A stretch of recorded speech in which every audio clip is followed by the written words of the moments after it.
My name is Natalie Quinn, and on the night they called a family dinner, I walked into a room where everything had been orchestrated to strip me of what my great-grandfather left behind. My ex-husband, Graham, was sitting between his mother and two men in suits, smiling, like I was about to sign. They thought I was alone, but AI brought my people too, and a file thick enough to silence the room like it had never dared breathe.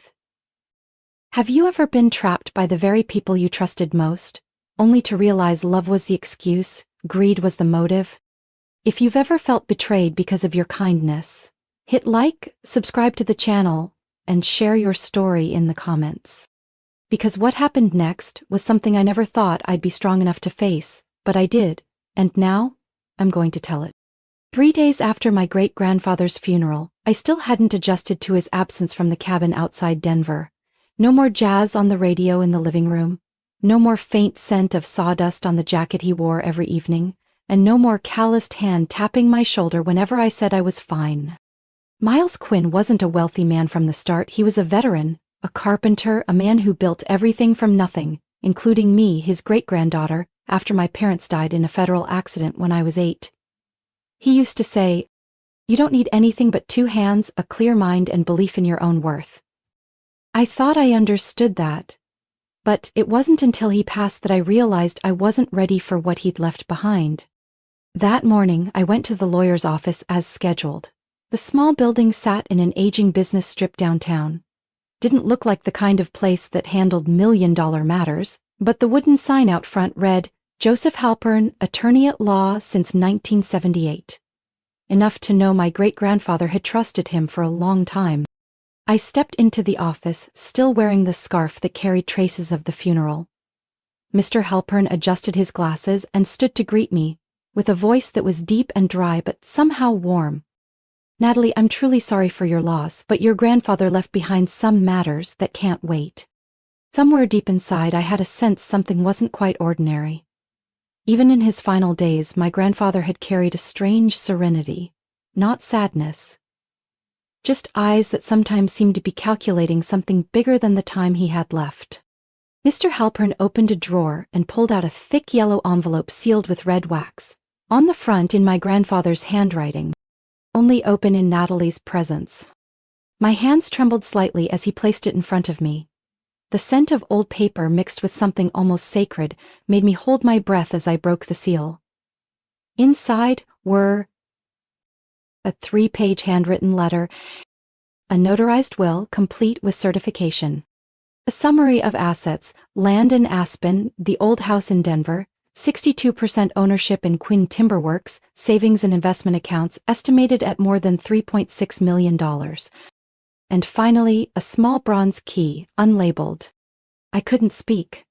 Mr. Halpern let the silence linger a few moments before gently saying, "Your grandfather left everything to you, Natalie.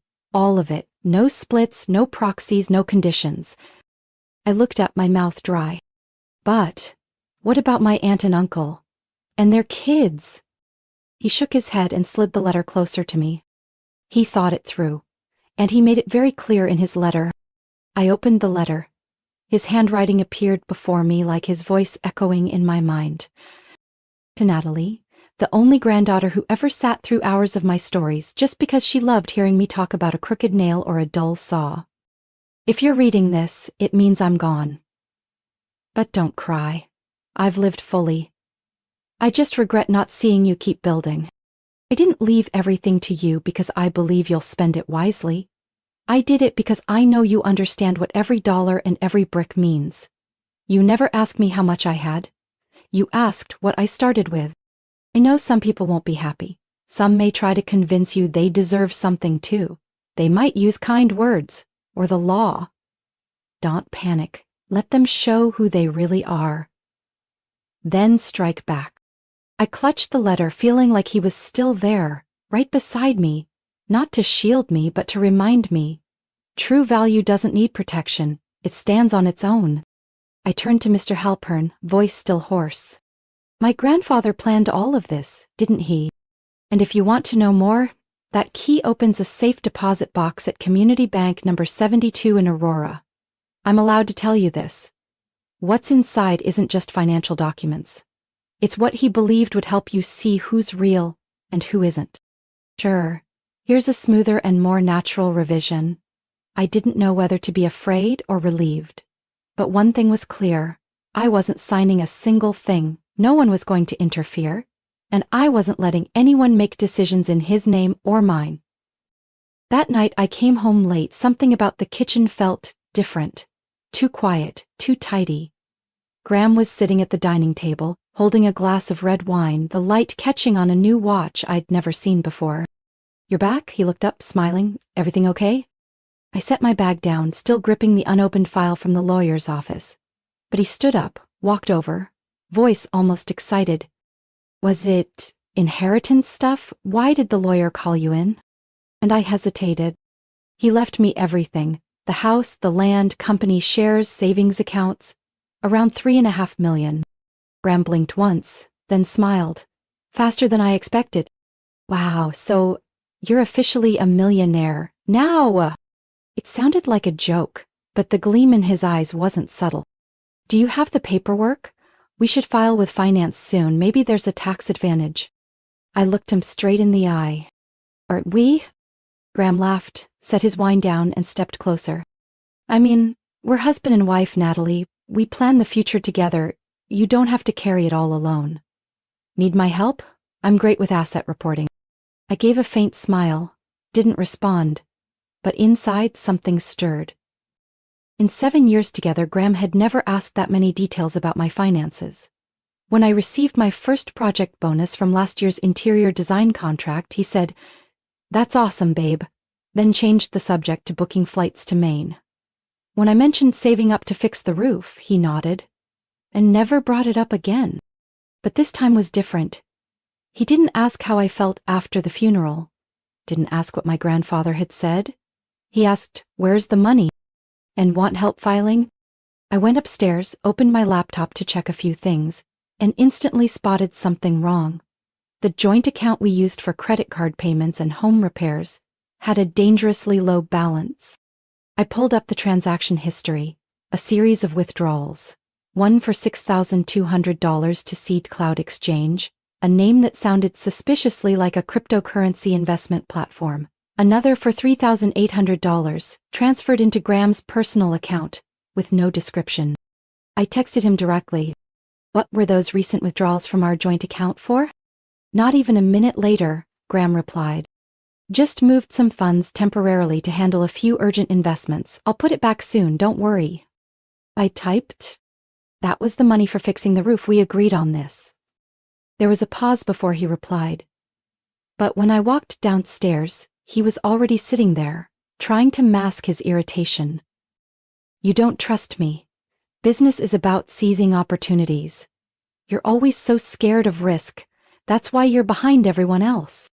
Graham had said those exact words 3 years ago when he used our savings to secure a plot of land in a joint deal with an old college friend, and ended up losing nearly $10,000. I thought it was a mistake back then, but this time, it wasn't just poor judgment. I called an old friend of mine who's a financial advisor and asked if she knew anyone who specialized in handling unauthorized asset transfers within marriage. She didn't hesitate. "Yes, Cynthia Myers. Not the warmest, but extremely sharp. If you suspect your husband is misusing marital assets, you need someone like her." Now, the next day, I met Cynthia at a quiet cafe on the west side of the city. A woman in her early 50s, her hair neatly pinned back, eyes sharp like they could read your thoughts. "I reviewed the preliminary documents you emailed. Natalie, if these transactions are accurate, your husband is using the guise of family finances to reroute funds for personal use. No consultation, no written consent. That's a violation." I handed her my great-grandfather's letter and the estate summary. She looked through them silently for a moment, then said, "I worked a similar case 8 years ago. Husband secretly mortgaged the home his wife inherited, then lost everything in a failed investment. You're lucky you came early. We'll start with the prenup, joint accounts, and track the other party's spending purpose." I held the coffee cup a little tighter. For the first time, I felt like I was taking back control, not through anger, but through clarity. I used to believe love was trust, but I was starting to learn love can't be an excuse for hiding the truth. Graham could say things that sounded like love, but his actions were telling a completely different story.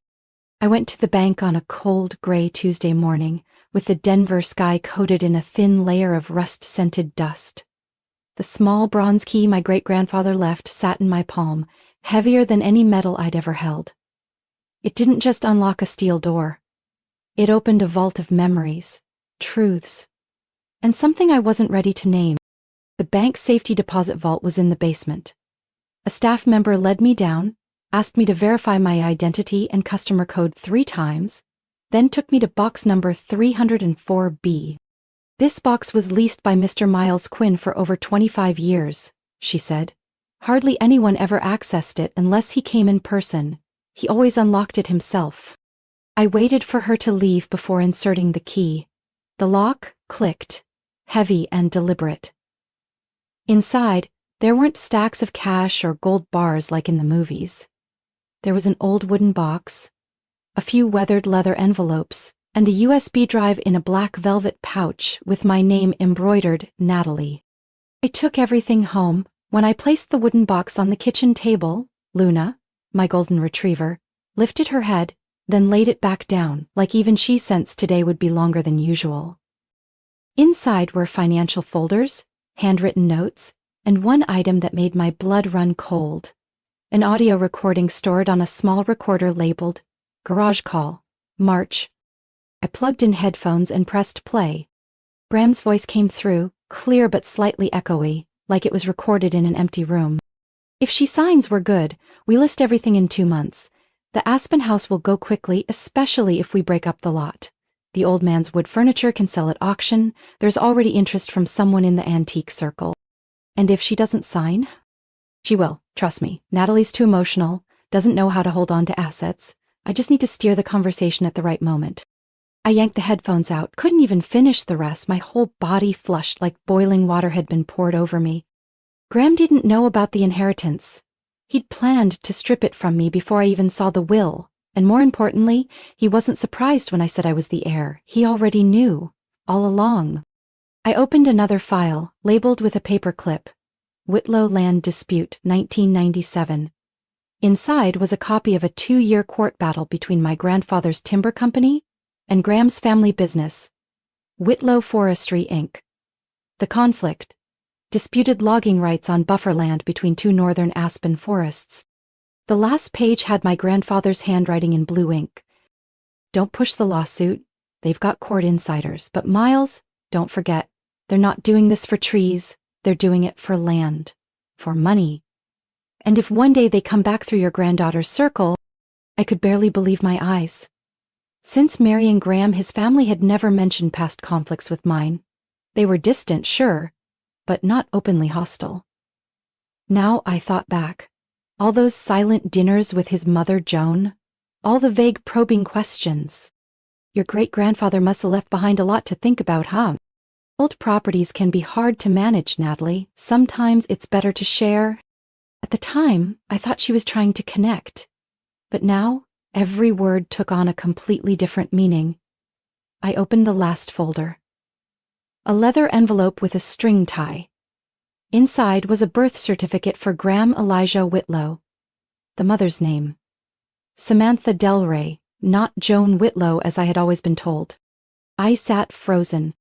I pulled our marriage certificate from the home records.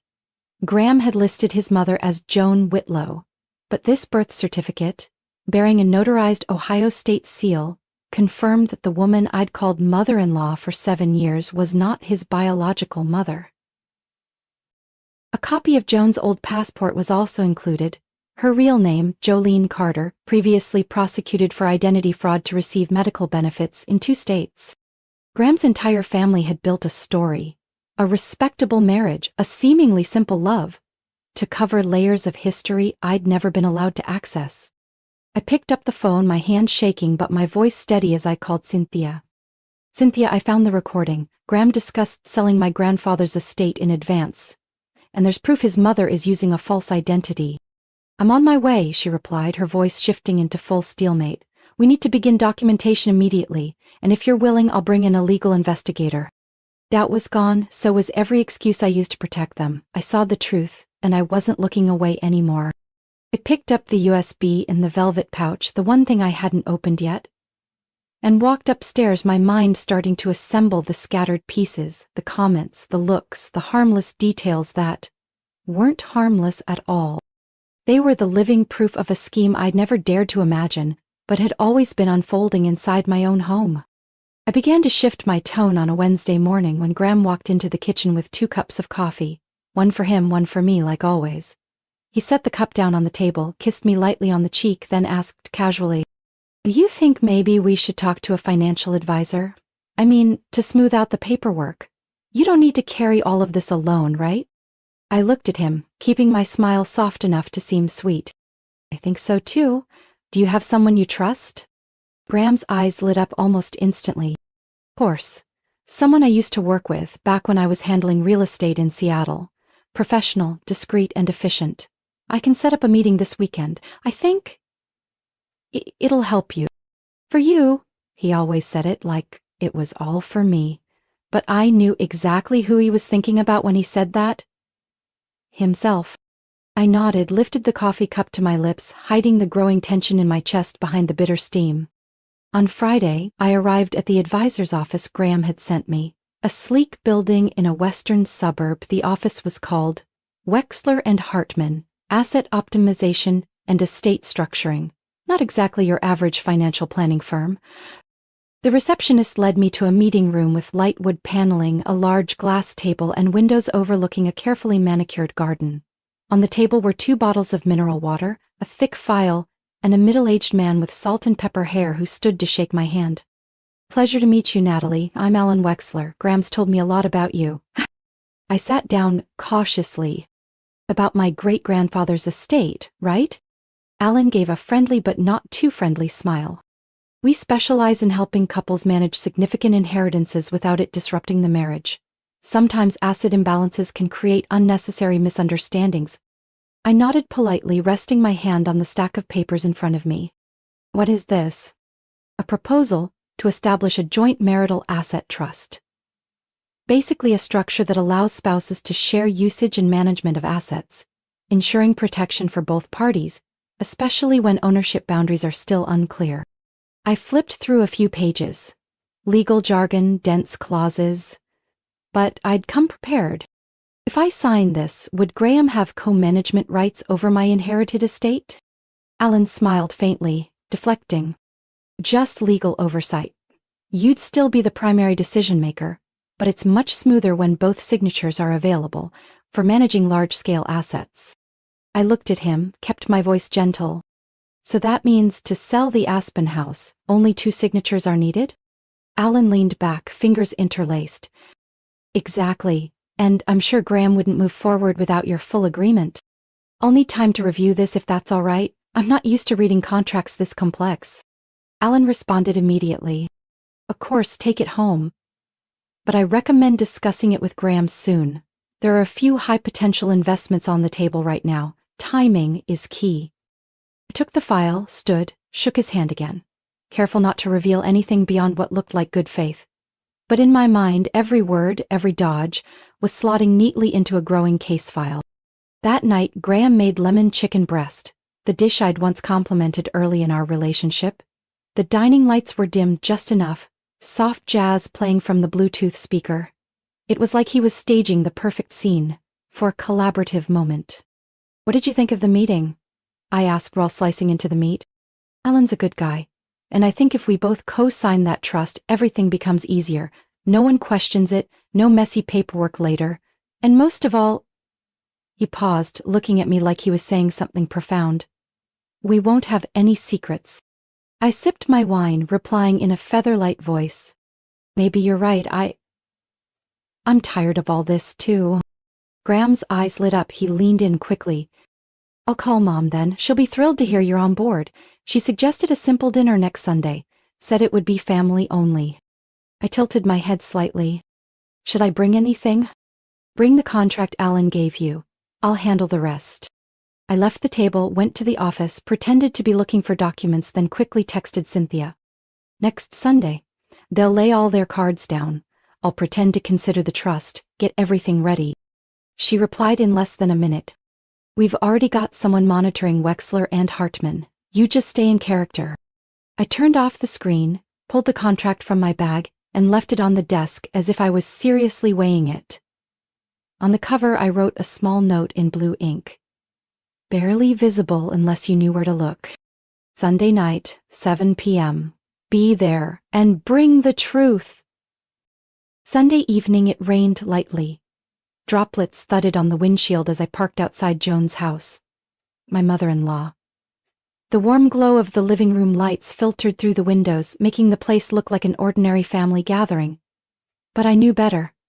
No one came tonight to share pot roast or reminisce. I stepped through the front door right on time. Joan opened it with a pasted-on smile, her cheeks still powdered pink. Natalie, come on in, everyone's waiting. Everyone's waiting. It sounded more like a warning than a greeting. Graham stood from the sofa and kissed my cheek like he was still the devoted husband. Behind him were two men in gray suits neatly arranging paperwork on the coffee table. You made it, Graham whispered, almost cheerful. This is Alan, of course, and this is David, his associate. They've brought the revised draft of the trust, much simpler this time. I glanced over the color-tabbed stacks of paper. The title page read, Joint Marital Asset Consolidation Agreement. I tilted my head, smiled slightly. Give me a few minutes to read through, I don't want to mess up anything important. Joan brought out a tray of tea, setting it down like this was a typical Sunday gathering. No need to be so tense, dear. Everything's been arranged to help you manage the estate more effectively. I looked up at her, saying nothing. In her eyes I saw no warmth of a mother, only poorly masked anticipation. I picked up the contract, flipped through a few pages, pretending to be focused. My name had already been printed and the signature line was marked with a red tab. Below it was Graham's. If I signed, I wouldn't be giving him co-ownership, I'd be authorizing him to handle the assets, under reasonable conditions, without needing my consent. I set the document down and pulled my phone from my purse. Before I sign, I'd like to introduce someone. A friend of mine who's going to help review the terms. The front door opened, Cynthia Myers stepped inside, raincoat still on, followed by a man in plain clothes holding a black case file. Joan froze. And this is Cynthia, my personal attorney, and Mr. Daniel Briggs, a judicial investigator representing the Jefferson County Civil Court. Graham shot to his feet. What are you doing, Natalie? Cynthia set her bag on the table, pulled out a file folder, and slid it toward Graham. And the advisors. These are detailed statements of unauthorized withdrawals from the joint account over the past 18 months, verified by the bank. Nearly $28,000 transferred to investment platforms without mutual consent. I didn't say a word. I opened the voice recorder we'd prepared and played the file from the USB.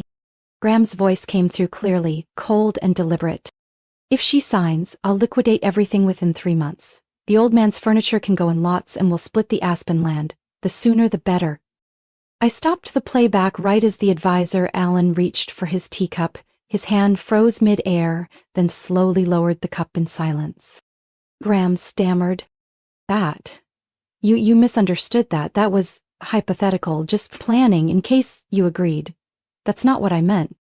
Cynthia looked him straight in the eye, calm and unwavering. You used marital assets to invest without written consent.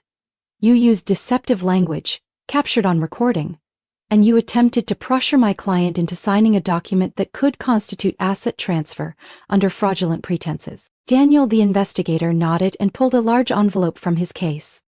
This is a subpoena for all investment activity related to Graham Whitlow over the past 2 years, as well as any financial correspondence with Wexler and Hartman. Issued this morning under Section 14B of Colorado's Asset Fraud Prevention Act. Alan stood up awkwardly. I think there's been a misunderstanding. We weren't aware of any unauthorized withdrawals.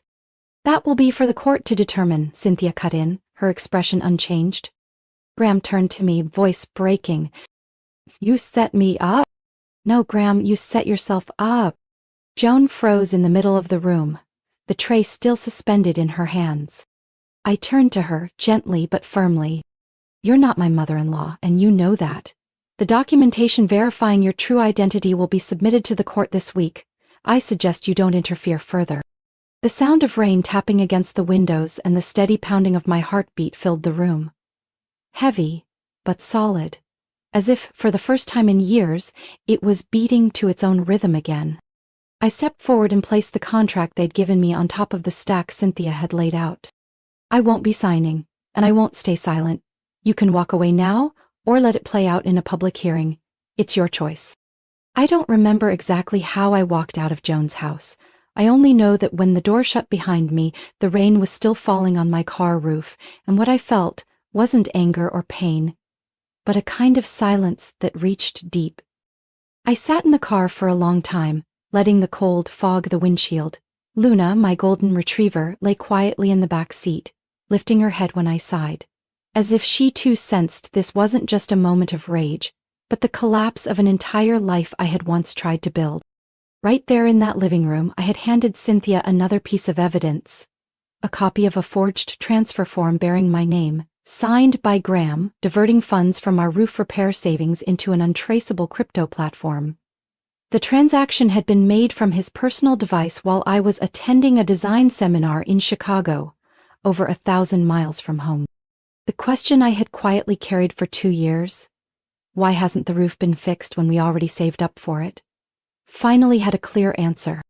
I had also submitted documents proving that Joan, the woman I had called my mother-in-law, was in fact named Jolene Carter, previously investigated in the state of Arizona for real estate fraud and identity theft to exploit insurance contracts.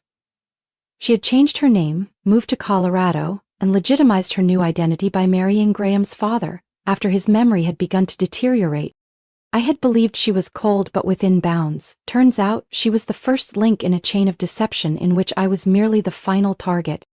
I didn't return home after that. I drove to an old studio apartment on the east side of the city, where I had lived when I first started teaching at the design academy. The landlady, Mrs. Evelyn, still remembered me. As I paused at the door holding the keys she'd just handed back, she looked at me for a moment and said, "You look like someone who's lived long enough to know when silence is the right choice." I nodded, thanked her, and stepped into the small room. Barely 400 square feet, but bright and clean. A few of my old woodworking manuals still sat on the shelf. A part of my old self had survived here, untouched by the silent sacrifices I'd made in a lopsided marriage. I set my bag down, opened my laptop, and started changing everything. And updated all my banking passwords. Transferred all remaining funds from the joint account into a reopened personal account under my maiden name. Filed freeze requests on all transactions connected to Graham Whitlow at the investment platform Cynthia had flagged. Enrolled for credit monitoring on my personal profile to prevent further identity misuse. Each step was carried out with the precision of someone who once trusted blindly and paid the price. Graham called. I didn't answer. He called again, still nothing. Then the message came. "We need to talk. I think you're overreacting." I stared at the screen, unmoved. Manipulators always think clarity is overreacting. That's how they erase their guilt, by making your pain seem like oversensitivity. I took a screenshot and sent it to Cynthia. She replied almost instantly. "Save every message. We can use them to demonstrate emotional pressure following the asset misuse allegations." Joan texted too. The words were sweet to the point of nausea. "No matter what happens, I still think of you as part of the family. I hope you'll take time to reflect. Don't let outsiders destroy what we built together." I didn't reply. Because if she really called me family, she wouldn't have set a trap for me in her own living room. I sat down in the old wicker chair by the window, Luna resting her head on my lap, as always. The rain had stopped outside. The city glowed under streetlights, quiet and calm. I pulled out my great-grandfather's letter once again. The paper had softened, the blue ink slightly smudged at the folded edge. If they try anything, let them show their face, then strike back. I used to think it was a warning. Now I understood. It was his real will, not about money but about clarity. He hadn't left the estate to me because I was the closest. He left it because I was the only one who would see it through. And never let kindness be mistaken for weakness. I started seeing flowers everywhere. On my desk at the Design Academy, white roses tied with a blue ribbon, no sender. On the studio windowsill, a pot of purple lavender with a card, "For the days you need peace, G." And on Tuesday morning as I stepped out of yoga class, there was Graham, standing under the cafe awning across the street, holding a hot latte, wearing the shirt I bought him last year. I just want 5 minutes. Not to ask for forgiveness, just to let you look at me once more. Without anyone else. I paused, our eyes meeting like looking at a shadow from a life that no longer existed. We sat across from each other in the cafe we once claimed as ours, where two young people believed love was enough. He set the coffee down, untouched. I know I wrecked everything, and I know you're not the kind to turn back once you walk away. But Natalie, have you ever considered it might have all been a misunderstanding? I looked him straight in the eyes. Graham, you forged my signature, you transferred money without telling me, you brought lawyers into your mother's living room and called it family. If that's a misunderstanding, then it lasted an entire marriage. He looked down, fingers tapping the edge of his cup. I messed up. I tried to fix it, but some things weren't what you think. I waited. The baby.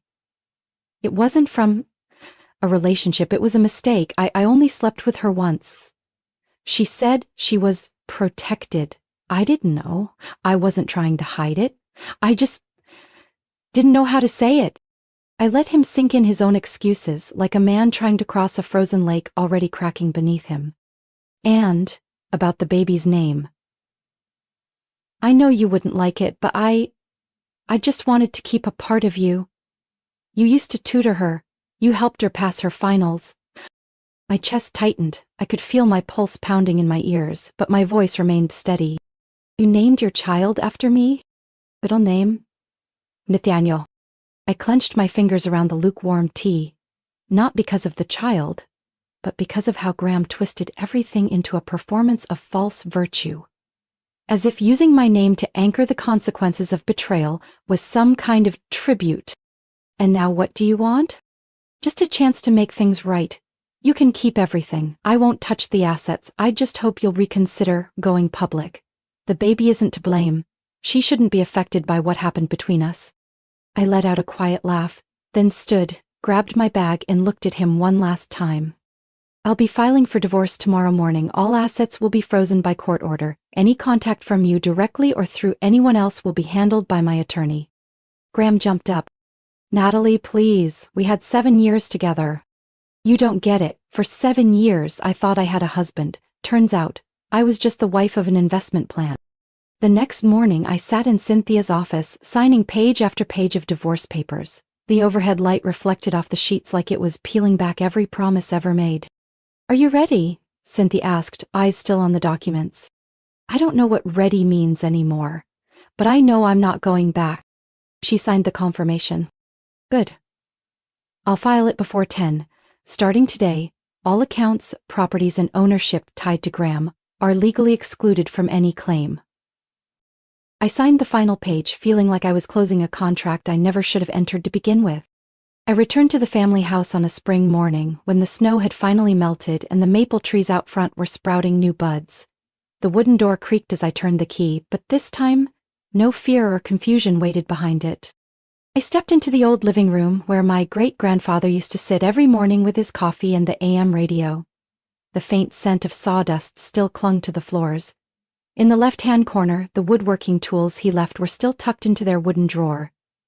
Handsaw, planer, chisel, and a ruler engraved with steel ink. M. Quinn. 3 months after the divorce hearing, I officially launched the Miles Grant Fund, a memorial fund in my great-grandfather's name. I used $75,000, legally recognized as my separate asset, to start the fund and set up its first office in that very house. Its purpose was clear: to provide legal and emotional support for women who'd been financially manipulated after marriage, especially those who didn't realize they were being abused until it was too late. We started by converting the back workshop into a basic woodworking class.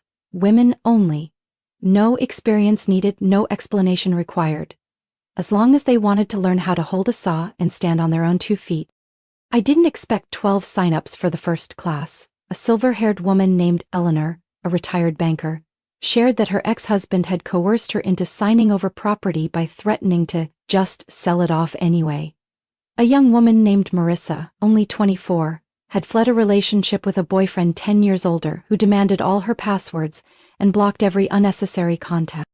I didn't ask them why they came. I simply handed each woman a hammer, a plank of wood, and said, "Today we'll learn how to measure once and cut once, but if you mess up, we'll patch it, realign it, start again. The only thing you can't fix is if you don't believe your hands can do it." Eleanor laughed out loud for the first time in weeks. "That's better than anything I've heard in therapy." By the end of the second month, we held a small showcase in the backyard. Benches, bookshelves, cabinets, all made by the students, were polished, labeled, and displayed. Some had never touched a saw before. Some still trembled when holding a drill. But everyone stood tall when someone asked, "Did you make that?" A local station came to film. The reporter, a young woman about my age, asked why I chose to use the very house that was almost taken from me to rebuild everything. Because I didn't want the past to be something I ran from. I wanted it to be something that helped others stand up. We didn't restore this house to forget what happened. We did it to prove, when placed in the right hands, some things don't get destroyed, they come back to life. The next day's local paper ran the headline, "Here betrays but turns deceit into community legacy." I folded the paper and smiled softly. I didn't need them to call me strong. I just needed them to understand that things like financial manipulation or asset theft in marriage aren't private or domestic issues. They're violations. That evening, I sat in the small kitchen where my great-grandfather once taught me how to measure boards and turn a screwdriver. I pulled an old photo from the drawer. Him standing next to a crooked shelf I made when I was 16. He kept it until the end of his life. I placed the photo on the windowsill. Outside, a light rain was falling. But inside, the lights were warm. In the workshop below, a few students were putting away tools after class. Their laughter echoed. Not loud, but strong enough for me to know. The women who were once called soft, bad with money, dependent, were reclaiming their own space. I knew there was still more to do. The fund needed more backing. The house needed sealing before winter. The legal aid list grew each week. But never had anything I'd done felt this right. I didn't get revenge on Graham. I didn't name Joan. I didn't take them to the press. I rebuilt a workshop with my own money, with my own strength, and with what my great-grandfather left me.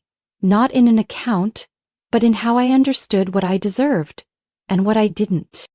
Moving to California was never part of the plan. But after the divorce, after rebuilding the foundation of my life from the shards left behind, I realized I needed something completely different. Not just space, but a new rhythm to breathe in. The first person I called was the one I first called Mom. "Do you still have that little house in Santa Clara?" My mother was silent for a moment. She didn't ask why. She didn't ask me to explain. "I still have it, still waiting for you, the door's open. We moved in at the beginning of June." Lena sat in the back seat, clutching the old stuffed cat she once left behind under her bed years ago. She didn't say much during the long drive, but I knew she was watching every small change outside the window. The trees, the roof shapes, the unfamiliar street signs. Just like me, she was recording the beginning of a new chapter, one without a title yet. The house in Santa Clara was modest, with a small front yard, a low wooden fence, and an old orange tree that still bore fruit every summer. My mother hadn't changed much. The floors were still the same oak wood. The kitchen cabinet still held that cracked salt jar no one could throw away. I thought leaving Colorado would feel like losing something, but strangely it was only when I sat down at my mother's round kitchen table that I felt like I'd truly gotten something back. Lena transferred to the local elementary school. On her first day, I held her hand tighter than I expected. But it was Lena who let go first, running toward the group of kids gathered under the big tree in the schoolyard. Before disappearing, she turned back and smiled, a full, unguarded smile, free of fear. I stood there, and for the first time in a long time, I exhaled without anything tightening around my chest. I returned to illustration, slowly but steadily. At first, it was small freelance jobs, children's book covers, illustrations for the local women's clinic flyer, then a collaboration with an indie publisher in San Francisco. I worked from a corner desk near the window overlooking the orange tree, where the light was most consistent and where I could see Lena running across the yard with her sketchbook in hand. Every night, I wrote. Not a journal, but the things I wished I'd read sooner. 10 signs you're being financially manipulated without knowing it. When love comes with a document you don't understand, it's no longer love. Why do women still stay silent about what they own? I submitted those essays to an online magazine focused on gender equity and women's rights. The editor responded almost immediately. We need voices like yours, not from someone who's healed, but from someone who's still standing in the recovery, clear, honest, and not sugarcoating it. I became a regular contributor. My pieces were widely shared, especially after one reader wrote that my article, Financial Manipulation Doesn't Leave Bruises but It Leaves a Fear of Bank Accounts, led her to seek out a free legal aid group. I had no ambition to be a speaker or expert. I simply wrote from the voice that once trembled signing a joint loan, once hesitated opening a statement, once let love drown out logic. Lena now joined her school's art club, her teacher told me. Lena has a very unique way of seeing. She doesn't draw flowers like the others. She draws petals bent by wind. And she always draws the tree's shadow behind it, very nuanced. I thanked her, a bittersweet feeling swelling in my chest. My daughter had learned how to see light and shadow within the same frame, something that took me decades to understand. One evening, while I was washing dishes and Lena was coloring at the table, she suddenly asked, "Mom, does Uncle Graham know you're writing about him?" "No, I'm not writing to name anyone." "Then why are you writing?" I stroked her hair and answered softly, "So that if a woman out there hesitates to question a piece of paper she's told to sign, she'll know someone else went through that too, and stopped in time." Lena nodded, then turned back to her drawing. Her paper showed a wooden fence with a gate that opened into a garden behind it. In the center was a woman in a wide-brimmed hat, watering plants. Above her, in pencil, Lena had written, "Mom chose to stay with herself." I stayed there for a long time, studying the unfinished drawing, and I knew surviving isn't always about walking away from wreckage. Sometimes it's about choosing not to walk back toward it. No matter how tempting the words "fix it," "second chance," or "start over" sound. A year later, I stood inside a woodworking studio twice the size it was when we first opened. What used to be a dusty back shed behind my great-grandfather's house had become a real classroom. Grouped workbenches, sunlight pouring through spotless windows, and tool racks lining the walls. Handsaws, chisels, cordless drills, and laser levels. I held a smooth piece of pine with a laser-engraved phrase across the surface. "Don't fight for what they want to steal. Build what they can't even understand." That was what I told myself the night I left the house I shared with Graham. Now it was the motto printed on every new student's welcome notebook. Across the room, B, a woman in her 50s with graying curls, was showing a younger girl how to use a surface sander. B had spent nearly 20 years as a wife without access to any bank account. Now she was a lead assistant, certified, and even designing her first furniture set for a neighborhood cafe. Sophia, a single mother from Honduras, was carefully measuring wood angles with an L square, muttering to herself in Spanish. After her first class, she once messaged me, "Thank you for helping me find my voice again, not to scream, just so I don't go silent anymore." I walked the room, observing quietly. Here I wasn't the founder or the financial divorce survivor. I was Natalie, the instructor, the one who reminds, drill slowly, measure again, and if it's cut wrong, it's okay. Wood can be joined, people too.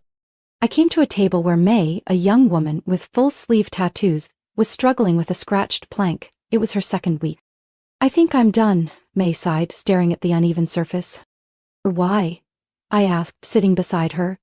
"Because I messed up from the first step. Bad measurements, crooked cut, now the joints don't fit. I hate when people say you can start over. In real life, no one gives you that." "They do? It doesn't come with music and confetti." "Second chances in real life come when you decide to recut the board, even knowing it's extra work. When you choose to fix it instead of smashing it. May looked at me, her expression softening. I picked up a spare strip beside her. You remeasure, you recut, and if needed, you glue. No one here is grading perfection. We're only watching to see, did you dare to try again? That evening, I pulled out a wooden box engraved with Miles Grant Quinn, my great-grandfather's name. Inside were his old tools, the smallest chisel, a rusted drill bit, and a hand-carved ruler I used as a child. I placed the ruler in the center of the student circle. This was the first measuring stick I ever used. It's not straight anymore, chipped at the edge, but it reminds me, you don't need perfect tools to create something meaningful. You just need to begin with what you have. A woman named Trin, a Vietnamese survivor of a controlling marriage in Houston, stepped forward. She gently touched the ruler. At home, my husband never let me touch the saw. He said my hands were too small. Here? No one says that. This class isn't to teach people how to make tables or chairs. It's to remind every person here that hands once held down in control can now grip a hammer on their own. And scars on wood don't make it worthless. Just like our past doesn't make us less. I stepped back and watched them continue their work. People who once thought they had lost everything, now piecing themselves back together by making something tangible. My great-grandfather once wrote, "If you build it right, no one can tear it down." I finally understood right didn't mean by code, it meant by truth, by the silence that was once choked, by the value others dismissed or tried to steal. And now, as I stood there, surrounded by the sound of saws, wood thudding together, and laughter after a successful drill, I knew I was building it right, and no one could tear it down anymore. My story isn't just about a divorce or stolen assets, it's about how a woman can rise, not through rage, but through her own hands and heart. If you've ever gone through something similar, been dismissed, controlled, or thought you weren't strong enough to walk away or start again, I hope you know you are not alone. And you don't need anyone's permission to save yourself. What did this story make you feel? Was there a moment that moved you, or made you rethink something in your own life? I'd love to hear your thoughts in the comments. And if this story spoke to you, please like and subscribe for more journeys that are real. The losses, the falls, and the moments we rise when no one thinks we can.